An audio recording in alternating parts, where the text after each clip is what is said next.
Have you ever, late at night, sat in complete silence, gazing up at the sky, and wondered, why do I exist? Why does this world exist? What exactly is this reality?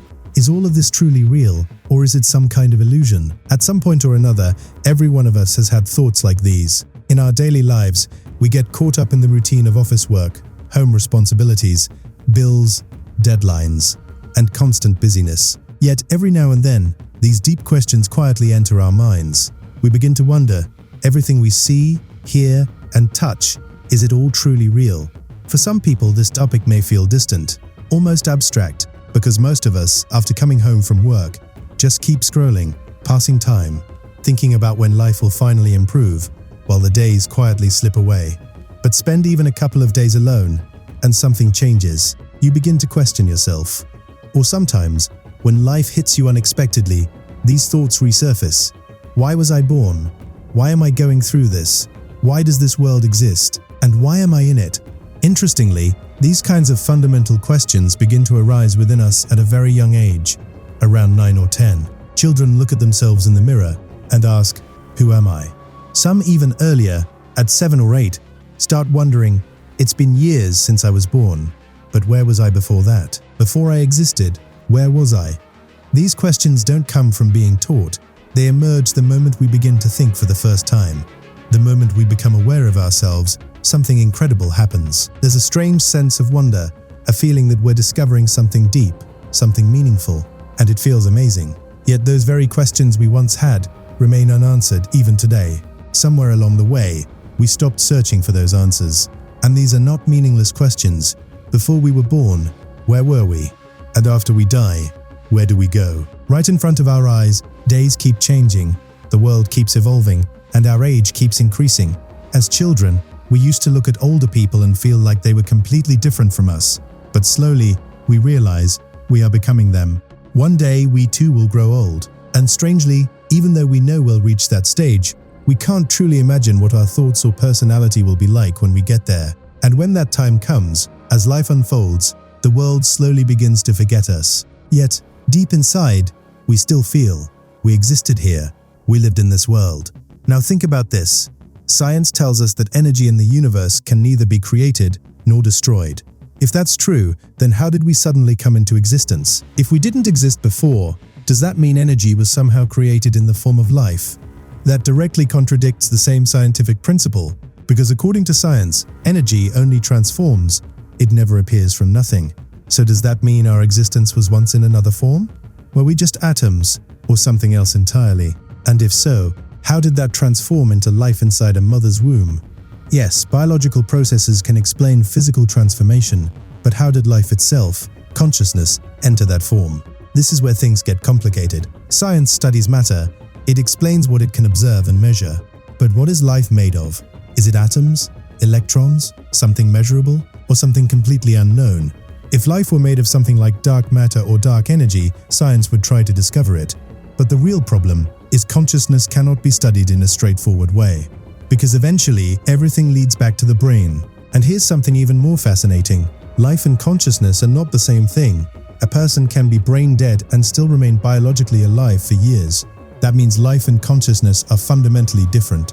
And once again, we don't have clear answers. Science, at its core, is not magic. It's simply a system that produces consistent results under repeated conditions. But when it comes to these questions, even science reaches its limits. Now consider this. Imagine a tree falling in a dense forest. When it falls, does it make a sound?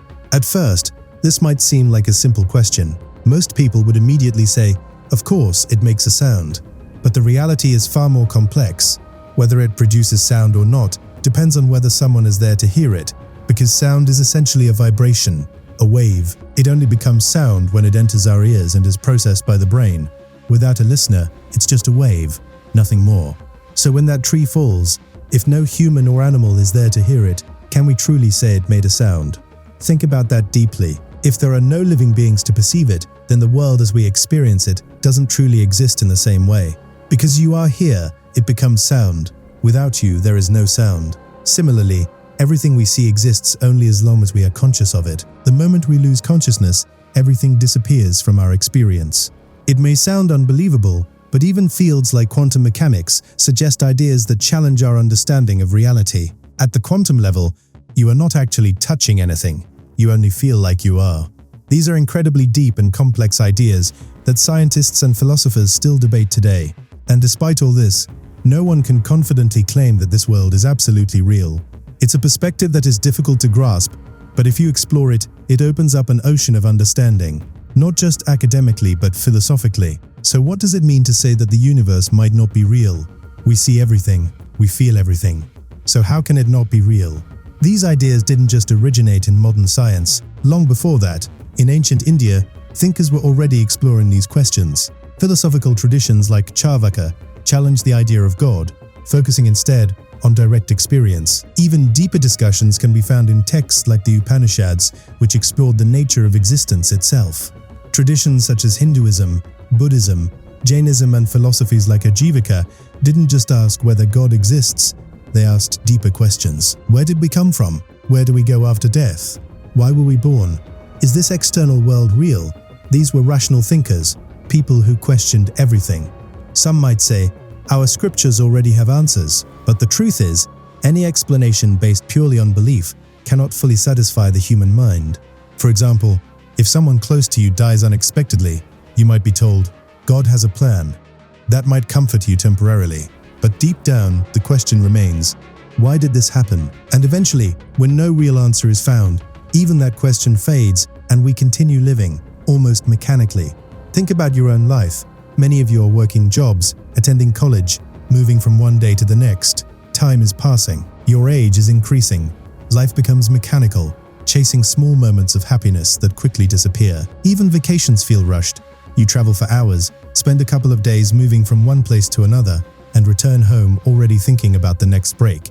You don't even fully experience the moment. Somewhere along the way, you forgot what real happiness feels like. Maybe you feel it briefly, watching a great movie, but once it ends, it fades again. And this happens to almost everyone. Meanwhile, something incredibly important is happening.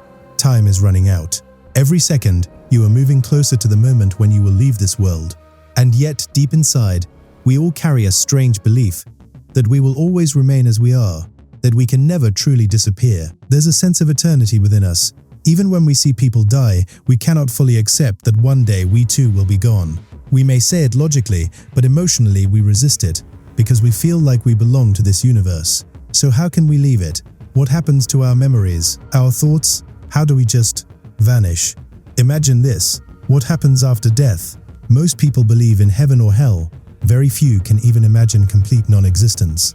Even many religions suggest that after death, your identity continues, spending millions of years in one realm, billions in another.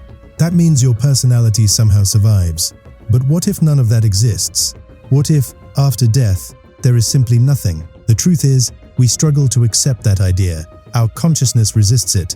And that's why throughout history, humans have created concepts like heaven and hell.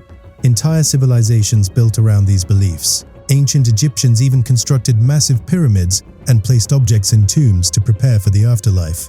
But the point here is not to criticize religion. Whether someone is deeply religious or not at all, everyone is human. And at some point, everyone faces these questions. Those who believe have answers, but even they know those answers are based on faith, not absolute certainty. That doesn't make belief wrong. For many people, it's the only framework they have. But some individuals feel something is missing, something doesn't fully add up. And those are the people who begin to question deeply. They question religion, science, philosophy, everything. And maybe that's where it begins. Question everything. Learn. Explore. If something doesn't feel logical, don't ignore it. Keep questioning until it does. Because these are not small questions. These are the deepest questions we can ask about existence itself. And there are many more like them, which we'll explore in the next video. Until then, keep thinking. And thank you for watching.